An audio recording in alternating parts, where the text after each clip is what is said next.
musabaze nywera tova mu lyato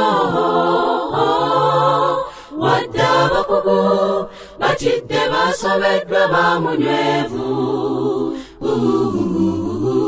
eryato mwetuli y'ekkanisa ya Mukama enywezebwa n'ekigambo kye tova mu lyato kuba omusaala omukulu ye Yesu era mwali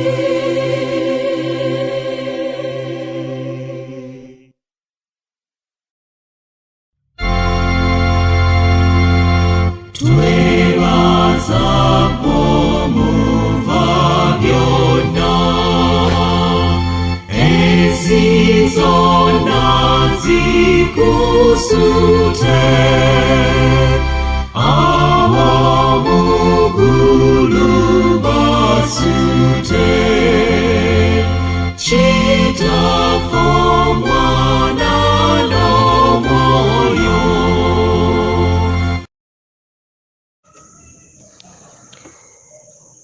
Abaagalwa mikwano gyaffe Mukama yebala tukuumye okutuuka kaakano. Njagala okubeebaza ennyo olw'okubeerawo kwammwe, ebiseera byammwe, omukwano ate n'okusisaako omulaka mu nteekateeka eno. Ntuuse okwebaza eri abakulembeze baffe mu pulatifomu eno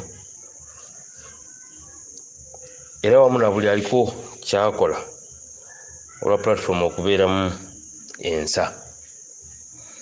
Njagala okwebaza abo ababaddeko olunaku olw'eggulo, wewaawo n'abo abaliko leero. Mukama yebala bakuumye nange nankuuma. Katusabe. Ogulumizibwe ennyo nnyini Katonda waffe omuyinza w'ebintu byonna. Weebale kubanga ffe tetuli ku bwaffe naye olw'okubeerawo kwo naffe tulabikamu ng'abantu. Otusaasire ebyo ebituwabyeko naye otuwa embavu okukola ebigwanira era ebiweesa erinnya ly'ekitiibwa. Olwaleero twegayira Omwoyo Omutukuvu y'aba atukulembera ayambale buli kimu ku ffe, akwate ku magezi gaffe gatuke okutegeera ebyo byagala tutegeere ng'otandikira ku nze ku bwa Yesu Kristo Mukama waffe. Leero tujja kwogera nga twagala okwesiga Katonda omu yekka, nga twesiga Katonda yekka. Era ku ekyo sub-theme kijja kutegeeza nti entalo zo zikwase Katonda. Entalo zo zikwase Katonda, so si omulala yenna. Mu kitabo kya Bassekabaka ekyokubiri mu ssuula ey'okusatu, ebimu ku byo nja kwogera byogere, eraga nga waaliwo kabaka Akabu naye ekiseera kye kyali kiyise. Kakati mutabani we Yekolaamu n'afuuka kabaka. Yekolaamu bw'afuuka kabaka yasanga kitaawe yali afufugazza ab'e Mowabu nga bafuuse baddu ba Isirayiri. Kati buli mwaka nga balina okuleeta ebyoya by'endiga, omuwendo gw'ebyoya by'endiga. Naye Akabu bwe yafa, kaakati Mesa ye kabaka w'e Mowabu n'agamba nti sijja kubibawa nate. After all yali yabiteekako obuwambe, yaliteekako engeri eyo y'ekibonerezo afudde. Kakati Yekolaamu kyava agamba n'akola ntya? Kati kyava ayogerako ne kabaka wa Edomu ng'amusaba amwegatteko bagende balwanyise Mesa kabaka w'e Mowabu. Bwe yalaba tekimumalidde n'ayogerako ne kabaka omulala Yekosafaati ono wa Yuda. Njagala kukujjukiza nti Isirayiri yali ekutuddwamu obukiikakkono n'obukiikaddyo, north and south. Kati north ye Isirayiri, Yuda ye south mu ngeri eyo. Kakati ye ono Yekolaamu yali mu north mu Isirayiri, kati Yekosafaati ye yali mu south.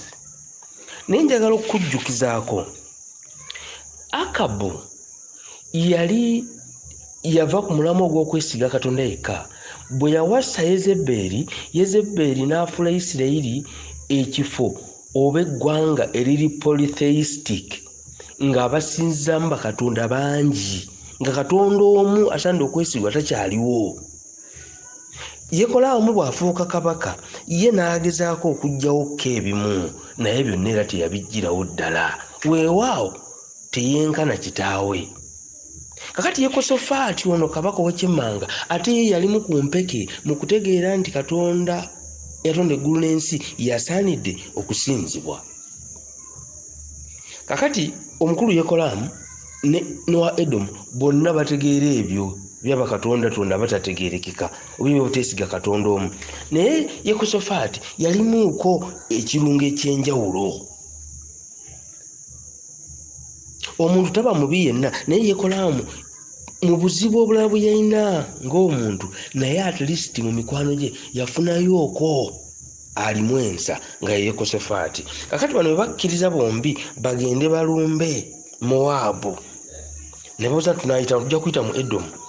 Kati ne batambula olugendo lwa nnaku 7 nga bagenda beetooloola. Naye jjukira nti mu kiseera kino balina ensolo kwe batambulira, ensolo ze balwanyisa n'ebikozesebwa. Kati okumala ennaku 7 nga bayita mu ddungu lya Edomu, amazzi ne gabaggwako.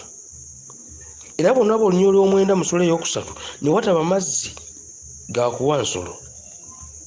Newankubadde bwe baali nabo, kabaka wa Isirayiri n'agamba, tezitusanze. Mukama atuŋŋanyiza ffe bakabaka abasatu okutugabula mu mikono gy'Abamowaabu, ye Yekolaamu. Kati alaba nga kiriwo ekyo kyategeeza nti bawedde, ate banaabeerawo batya. Naye munne ng'obuzibu bubatuukiridde, teweerabira twogera nti entalo zo zikwase Katonda. Munne Yekosafaati kyava agamba mu Nnyolo 11 nti tewali wano nnabbi wa Mukama gwe tuyinza kuyitamu kubuuza Mukama. Omu ku baddu kyava agamba nti waliwo wano Erisa mutabani wa Safati yali omuddu wa Eriya.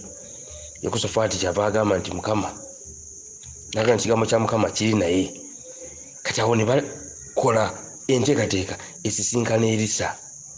Naye bwe basisinkana mu Nnyolo 13 Erisa agamba kabaka wa Isirayiri nti nankolagana ki naawe? Agamba Yekolaamu, genda eri bannabbi ba kitaawo, bannabbi ba nnyoko.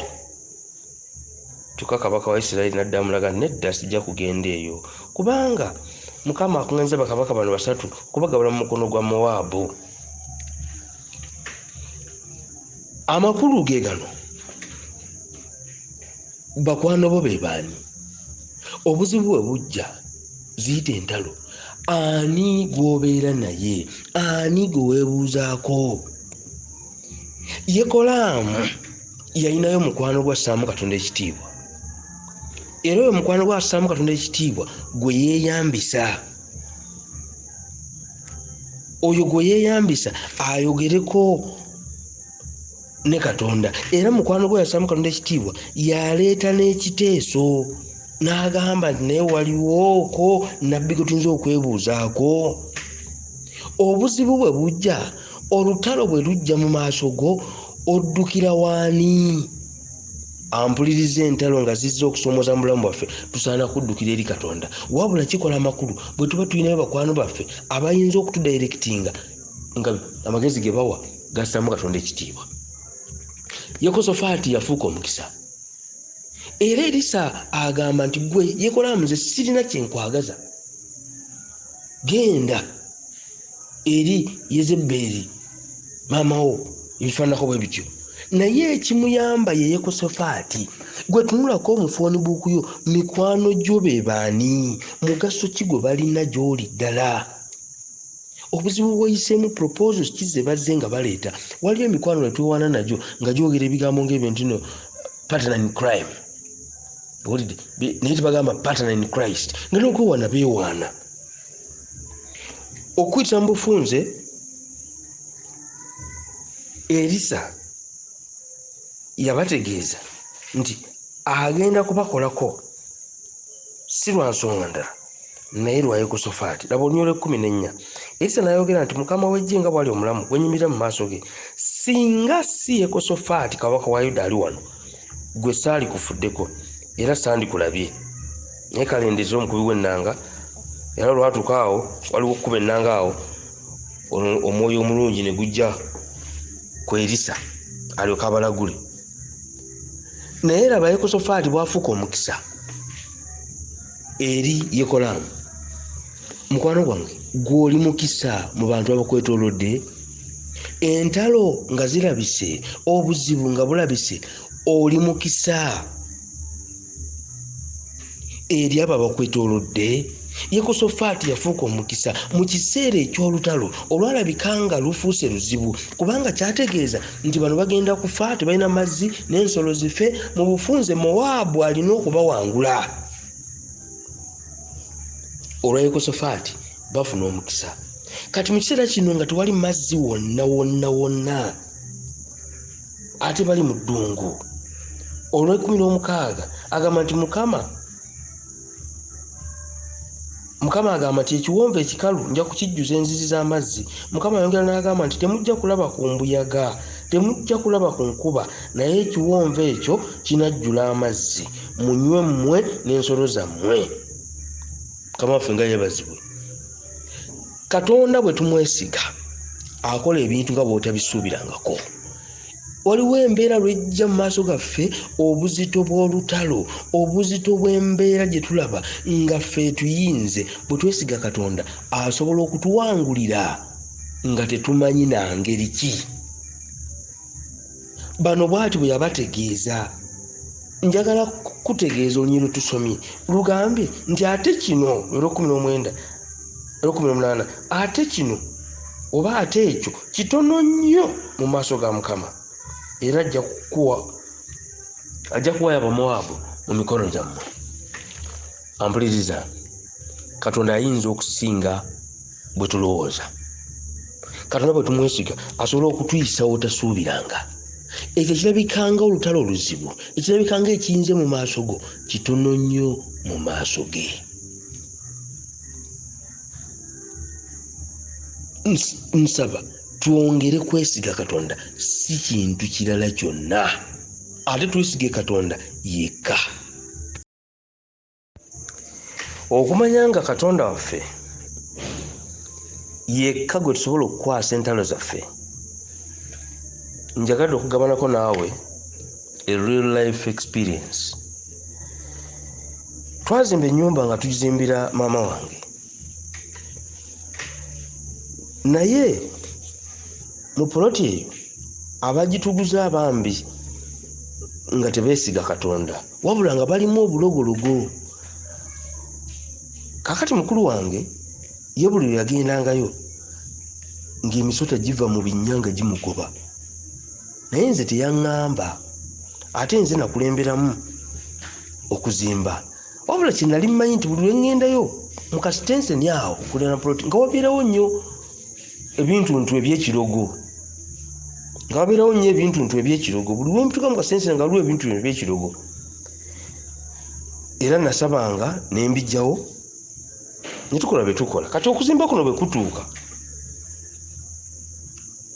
ne tujja okusula omusingi ne kugenda mu maaso, naye ng'empompogoma nnyingi, era ennaku ze twamalaawo nga buli kaseera kumpi buli lunaku okeera kujjawo byokoola, nga tusaba ne tubyokya, tusaba ne tubyokya, nyumba negenda mu maaso. Naye abantu baatubuuzabuuzangako nnyo nga nduza nti baakisa, naye nga bababuuza mu ngeri yakwewuunya, ko nze beewuunyiza ennyumba bw'eriwo nga nange simanyi nnyo mu kiseera ekyo. Kazzi bo beewuunya ennyumba ezimbibwa etya wano, naye bo tebataamanya nti ffe twali twogedde ne Katonda waffe. Ebbanga nga lituuse maama yagenda mu nnyumba omwo, naye ng'ali mu nnyumba omwo wabeerawo nnyo ebyekirogo, nga bayinza okukeera ku makya ne basanga ebyawongo ku luggi, baba ekiro eno manju ne basanga ebyawongo, ne beekanga ng'abantu badde ofuluma, n'adduka n'agenda ku muliraano. Ebifaanana bwe bityo ne biteekawo nnyo entiisa. Ekiseera ne kitugwira, maama ajja afa mu ngeri ey'amangu. kubanga yali mu taxi n'awulira bubi n'abategeeza bannange mpulira bwe mugulewo ku madirisa kopa ne bane mugulewo omukazi afulume bwe yafuluma yagwa wansi ng'afa amawulire ago bwe gaatuuka eka maama we amuzaala gwempita jjajja yali waali nga bali bajjajja babiri nekibakola bubi nnyo bo baalina ebintu bingi bye saamanya bye baali bagasegase ebyekirogolo gye baligenda mu maaso nga bba baali basula awo naye ndabanga abantu bange bonna baweddemu amaanyi feera ku bakulu bange ne bajjajja nga bonna baweddemu amaanyi nengamba ti tunaamalako tutya n'embeera eno njagala kutegeeza nti wetwesiga Katonda tuwangula nengenda gye nabeeranga neneewonga mu maaso ga Katonda ne musaba nyambazibwe entiisa ye neneewonga okumala akabanga neneteekateeka nze omunaku nze omunafu nfuko w'amaanyi mu linnya lye nentegeezako mukadde wange omunyugajja omperekere ekyalo kyonna kiti omulogo nenkuŋŋanya banneyibbanga naye mwali ateeberezebwa ate twakuŋŋaanira wuwe nembategeeza bonna baali bantu bakulu okunsinga nembategeeza bannange tubeebaza okubeera baliraanwa naye mukimanyi olwo nga waiso wakabanga maama yaziikibwa mukimanyi nga wano twagulawo era tewali atubanja nembuza omukyala wamma tubanjibwa ko ye nti nedda naye ekitukoze obubi omu ku mmwe balirwana baffe agenza akola ebyekirogo okumala ebbanga ddene kireetedde abantu baffe okuggwamu amaanyi n'okwenyuwa ekifo kyetwagula nga tukyagala enteekateeka y'olukiiko luno nga nsaba mbategeeze nti omu ku mmwe abikola abikomye nensituka nembaleka mu lukiiko ate nga nze nabayita mu kaseera katono amawulire gaatuuka mu bajjajja eri mu nnyumba ne bagamba nti otukoze eki kino wattu lwaki oleeta obukambwe lwaki kakati abantu ogenda kuttisa n'abalala nyoko yakafa ate kati laba kyokoze nembategeeza nti mu Katonda wange waali liba teriri busa nga amawulire gaatusidda ne wamuzeyi taata naye nankubira essimu ye yakozesa ebigambo lwaki owakankula entalo z'otaasobole nemutegeeza taata mukama waali okutukuuma nagenda okuyitako mu katawuni nga amawulire gabunye ekyalo nzijukira ow'edduuka omu yagamba nti yoyo nga nsongamu n'omumwa mune naagamba nti oyo awedde ampuliriza Katonda oyo mwesigwa yanteekako obukuumi ge mawulire amalungi Katonda yanwanira olutalo luno to the extent nti natambulanga ku kyalo ng'ensi yonna entyatenze n'omukazi ono ateeberezebwa okumula omulogo natuuka ekiseera okuva ku lunaku luno nga tasobola kuntunula mu maaso bwe twasisinkananga mu kkubo ng'addayo era aliyitamu nga mmaze kuvaawo Katonda gwe tusinze w'amazima bw'atyo bw'ateekawo entiisa nga mmaze kuvaawo n'alyoka ayita mu kkubo eryo nabeera mulamu ne kati njogera kuba ndi mulamu ate mukazi wattu n'okuwummula yawummula era ekyalo okumala ebbanga ddene bantunuuliranga nga beewuunya kubanga oli baali bamutenda ng'ensi yonna yatya dda ampuliriza Katonda yatulwanira entalo ebyo ebirabika nga bikulemeredde tokemebwa okwesiga ekirala ekitali Katonda aleese okweralikira ye sitaani ate ayagala era twesige ye njagala kukusaba weesige Katonda ate yekka yasobola okutulwanira entalo luno olutalo ampuliriza Katonda yalunwanira era nenduggusa okuva ku lunaku olwo nakuteekawo olukiiko olwo ne bali nembatira nti Katonda ajja kutukuuma ampuliriza tewaddamu kubaawo na byakirogo omukazi yatuuka nakufa nga tebizzeemu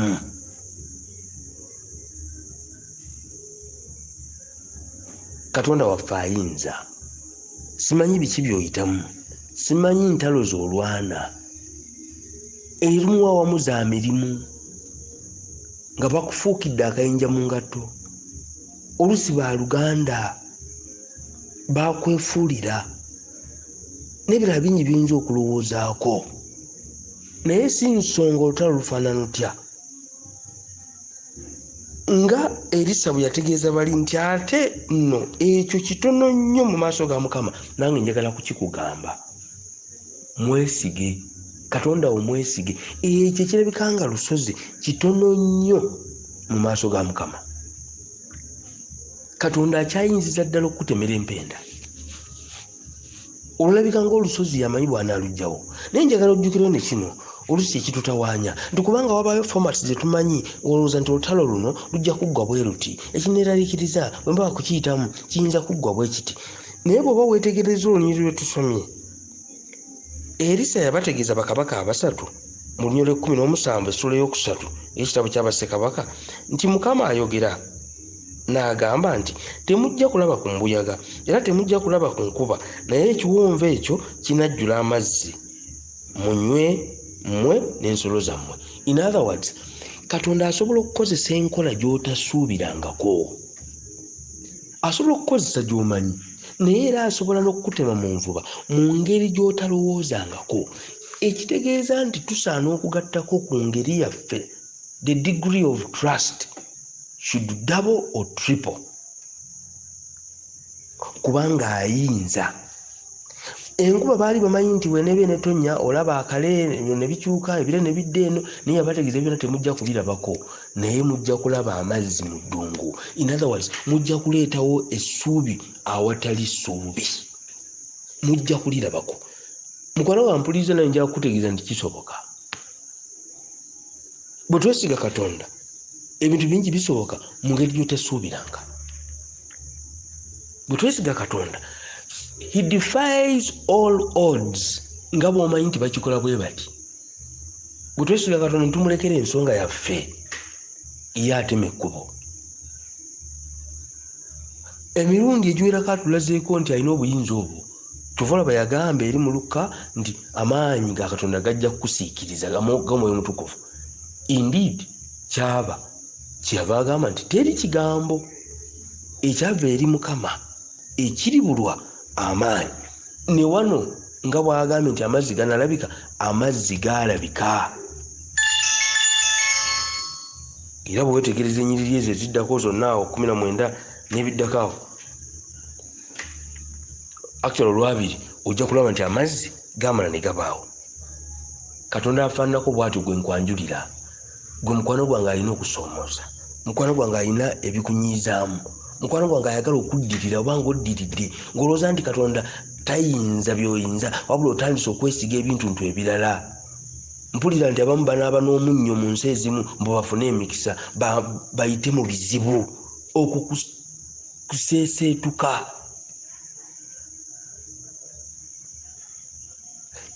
Tulina kwesiga Katonda, era gwe nsaba twesige, si nsonga ekizibu kifaanana kitya. Ono yatema ekkubo we litali, ono yaleeta amazzi mu ddungu awatali nkuba. Obanga ayinza ekyo, ensonga yo neyange era yazisobola. Njagala okwongera okunyweza nti bwe twesiga Katonda yasobola okutulwanira entalo zaffe, era gwe tuba tuzikwasa. Bwe tuzikwasa oyo yalina amaanyi, atuyisa ne tutasuubira. Navugawo ku mmotoka ng'oyise Kasese ne nnyingira e Congo, naye tuba tuyingidde e Congo ebbanga si ddene ne batukwata ku nsonga ezitategeerekekaawo, era ne tulabika ng'abafuusa abayeekera. Ne baagala okututwala, baba baagala okututwala fena tutidde. Banange simanyi bye bakkiriza, naye nze olwo natandise dde okusaba essaala ku ssaala, ssaala ku ssaala, ssaala ku ssaala. Era naawe wampuliriza ali eyo osaba osaagirira, kubanga tonnabeera mu buzibu. Bw'onoobeera mu buzibu ojja kusaba nga teriyo akuduumira. Ssaala ku ssaala, kubanga obwetaavu bubaawo ng'obuwulira. Abasajja baagala kututwala. Katonda oyo n'alyoka aleeta ekire ky'enkuba, abaali batutwala ate ne bayimiriramu nga nabo tebaagala nkube bakube. Mu prosesi eyo ebeesammukamu, omusajja omunakkenya ng'akolamu UN n'ajja neyeggama we twali. N'abuuza nti mutawaana ki, yaba yamanyi Oluzungu. Jjukira abatukutte boogera Lufalansa na Luswayiri. Ne tumuyitiramu n'agamba nti muli ku buzibu. Bwe babatwala eri bajja gamba muli bayeekera. Musale gonna. Naye agenge nali nsala agasinga gasaala. Bannange bali abasawo abakugu binali n'amaziga gayitinganye. Ng'era kireka tugenze. Ng'akayimba ke twayimbanga nti tugenze obutadda. naye Katonda laba bajja atuyamba ne bajjirwamu ekyoyo kya ssente kale muleteyo ku ssente tubate. Nange ne neesigulira ku abakulu nga balinamu ku ssente nga ziri Kampala mu accounts nga tebalinamu, kubanga twali twaguzeeguze dde ebintu ntwawo abalabye ku bitengi naki baguze ebintu ssente zonna zigenze.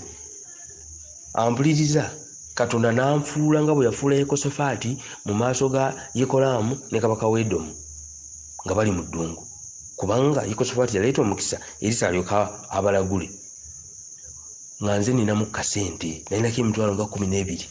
Abasajja bwe bakitegeera ne banzijako essimu, obwedde lwedi baali bazitutte dda, ne bagamba eyo yeriwa nti yeno, ne bavuga pikipiki ne bakomawo mu Uganda ne bazijjako. Ne bamala okuzifuna ne tugaa nti mugende. Twakomawo nga ffenna tutendereza Katonda. Erinze nendaba Katonda asobola, nendaba Katonda ekintu ekibadde ekinene bwe kityo nga Katonda akifudde kitono, kubanga olwo bambuulira ebibaddewo n'abantu bameka abasibiddwa e Congo mu ngeri bwetyo n'abalala bakyaliyo. Nendaba nga nange saalina kyanjawulo, wabula Katonda yeyayimirira nange. Katonda yeyayimirira nange ate n'anfuula n'omukisa n'eri bannange bano. Oluusi olutalo bwe lujja mu birowoozo byo ne mu mbeera ze za bulijjo tukankana, era oluusi twagala kuddukira walala. Kyova olaba mu ssuula ey'omukaaga Dothani bwe yalinga Erisa bwe yalinga ali e Dothani ng'Abasuuli baagala okubalumba, omuweereza wa Erisa yatya nnyo, kubanga ole 15 lugamba nti omusajja wa Katonda bwe yagolokoka enkya n'afuluma alaba ng'ejje n'embalaasi n'amagaali gazingizza ekibuga. Omuddu wa Erisa n'amugamba nti zitusanze mukama wange, tunaakola tutya? Ebigambo ebyo bw'obiwulira biraga olutalo olunene lwali batuukiridde. Tunaakola tutya? Abuuza Erisa. Wali twalabye nga Yekosafaati okubeera mukwano gwa Yekolaamu kyali kya mugaso. Erisa naye afuuka wa mugaso eri omuweereza ono. Obuzibu nga buze nga tunaakola tutya? Emikwano gwe gy'olina gikuwa magezi ki mu buzibu? Omwana alwadde bakuwa magezi ki? Wali akugamba okusaba, wali akugamba okugenda mu ddwaliro, oba baleeta bya busamize? Ole 16 wano musula y'omukaaga mu Bassekabaka ekyokubiri, Erisa yamuddamu n'amugamba nti totya, kubanga abali naffe bangi okusinga abali ku ludda lwabwe. Ampuliriza, bwe twesiga Katonda tuliko obukumi bwa Katonda. Bwe twesiga Katonda twambazibwa entiisa ye. Oluusi ffe tuwulira nga abeegaya, naye Katonda waali tubeera bandasi, Katonda waabe tubeera b'amaanyi. Tetwesiga oyo tuli ku ki? Gwe weesigaani? Gwe weesigaani? Ampuliriza, ani gw'okwasa entalo zo? Ansi egamba entalo zo zikwase Katonda. Entalo zo zikwase Katonda. Yasobola okuzirwana, naye osobola kuzimukwasa nga gwe weesiga yekka. Ebigambo ebiddamu Erisa bye yagamba ebyo nti totya, Luka 3:7 nga teri kigambo ekyava eri Katonda ekiri bulwamaanyi. Totya kyafuuka kya nsonga ekiraga nti ekigambo kya Katonda kirina amaanyi. Ebiddako wansi awo bw'oba nga weesomeddemu ojja kubiraba nti Erisa yasaba Katonda yazibula amaaso g'omuweereza ono. Bwe yazibula amaaso g'omuweereza, omuweereza n'alaba nga abakumbi be balina basinga ababalumbye. Njagala kuwa mawulire malungi nti mu lutalo lw'olimu olabika ng'omunafu, naye Katonda akwetoolozza eggye lye. Olw'ekyo osaanira ensonga yonna okumukwasa olutalo, omwesige, ye yamanyi w'anaaluggusa. Ayinza n'obutalulwana nga bw'osuubira, nga bwe twalabye wali bwe yaleeta amazzi mu ddungu awatali yadde okulaga ekire. Mu ngeri y'emu laba bwe yalwana luno olutalo, ennyiri eziddako ziraga nga bano baazibwa amaaso ne batambuzibwa ne batwalibwa e Samaliya nga bazibu b'amaaso. Era baatuukayo ne baweebwa ebyokulya, bamala okuweebwa ebyokulya n'ebyokunywa ne bagaa nti muddeeyo. Which kind of battle have you ever seen like that?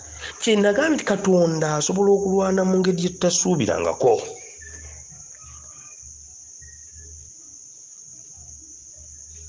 Manyi kakati gw'olowooza ku ntalo ezo zoyitamu, olowooza ku ebyo ebirabika nga binene nnyo mu maaso go, ebirabika nga bisusse okutegeerako. Bw'obitunamu bw'oti tolaba nti onootuuka erudda eri. Teweeraba ku lisiti y'abo abawangudde, teweeraba mu lisiti y'abo abanaabeera balamu, teweeraba mu lisiti y'abo ab'amugaso. Okusinza bw'olaba olutalo bwe lufaanana, engeri gy'ofeebezeddwamu, engeri gy'onafuyiziddwa, engeri gy'olengezeddwa, njagala kukutegeeza mpuliriza, mu lutalo olwo weesige Katonda. Binaagenda okunzika ng'oli muzira.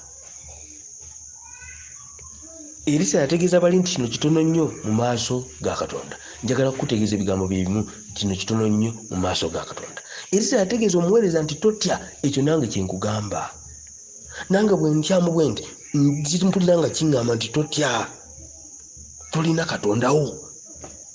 Ekitegeeza nti bw'aba waali loolo yange yakumwesiga, kati entalo zange azisigaze. Ffe tulyoke tukunnumba emirembe nga tutambula n'entiisa ye. Buli we tunaayitanga entiisa ye nemenyaamenyanga ebizibu. Njagala kukusaba mukwano gwange mpuliriza weesige Katonda. Bw'obanga obadde oseereddemuko ng'otandise okwesigasiga obuntuntu, njagala kukusaba ebyo bireke, amaaso go gatunulize Katonda. Oyinza okuba oseereddemuko ng'otandise okwesiga abantu. Baleke, tunuulira Katondawo. Obwesige bwo buteeka Katonda. Toteeka bwesige mu ssente, toteeka bwesige mu mukyala, girlfriend oba boyfriend. Abo bantu buntu tobateekamu bwesige. Obwesige buteeke mu Yesu Kristo Mukama waffe nannyini buyinza. Kubanga ekigambo ekiva eri oyo tekiri bulwa maanyi. Oyo yasobola okulwana entalo. Kyova olaba nga Zabbuli 124 egamba nti singa teyali Mukama kubeera ku luyi lwaffe, abalabe baffe bandituwangudde. Njagala ojjukira ebyo biyinza okujjukira, olabe Katonda ng'akola. Ebyo bikuyambe ne mu kiseera ekizibu, mu kiseera eky'okkeŋŋentererwa, mu kiseera eky'okutokooterera, okusinziira ku maanyi ago, oddemu embavu, weesige Katondawo. Ekikusoomooza, olutalo luli mu maaso go, olumukwase. Ampuliriza, Katonda ayinza. Bwe tumwesiga, Katonda ayinza. When and how he will act, ebyo bibye, ffe tumwesige bwesize. Samuel Mutukuvu ebyabifuulenga ekiwundu ekijja mu bulamu bwo ku bwa Yesu Kristo Mukama waffe. Katusabe. Tuyanziza Katonda waffe ffe abantu obuntu obwo wadde omukisa. Naye omanyire ddala nti olutalo bwe lujja mu bulamu bwaffe oluusi twesittala. Okutandula kaakano totuganya kwesittala. Mwoyo Mutukuvu atujjukizenga okukwesiga, nga tweyambisa ebyokoze mu bulamu bwaffe, nga tweyambisa ebyo tulabye mu Bayibuli n'ebyo bye tuwulidde ku bannaffe, bitumale okutugumya tuli Katonda ayinza. Tuyise mu kiro n'emirembe ku bwa Yesu Kristo Mukama waffe. Nesunga okutula ku mbalama z'ennyanja ez'enseri ensuubize, n'okuyimba oluyimba lulyo olulonde nga luwubisibwa malayika. Eyo teriba kiro kuzinza mwokka omusana gwayo, ye Mukama waffe Yesu alitusangula amaziga n'ennaku ennyingi, abalibanga tuwangudde. Eyo teriba kiro kuzinza mwokka omusana gwayo, ye Mukama waffe Yesu alitusangula amaziga n'ennaku ennyingi, abalibanga tuwangudde. Emigeja amata n'omubisi gw'enjuki gye gikulukuta mu nnimiro, ndirya ku muti mu masekkati g'olusuku n'ekibala eky'obulamu. Tulikuba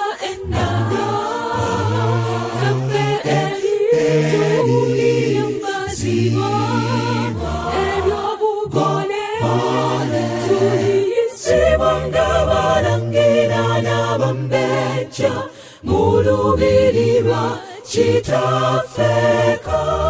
Tulikuba ennaga zaffe eri mbazibwa ebyobugole tuliyisibwa ng'abalangira n'abambejja mu lubiri lwa kitaffe. Biraba Enoka, Eriya wamu ne Musa abagenda mu ggulu nga balamu. Tulibalumiza bye tuyisemu mu nsi eno, emboozi eyo wamma eri nnyuma. Weebuuze mundayo oba olibo waba balivuga amagali gabwe. Kyusa ebikolwa byo baliwemu oba balikimwa bwalidda omulokozi. Weebuuze mundayo oba olibo waba balivuga amagali gabwe. Kyusa ebikolwa byo baliwemu oba balikimwa bwalidda omulokozi.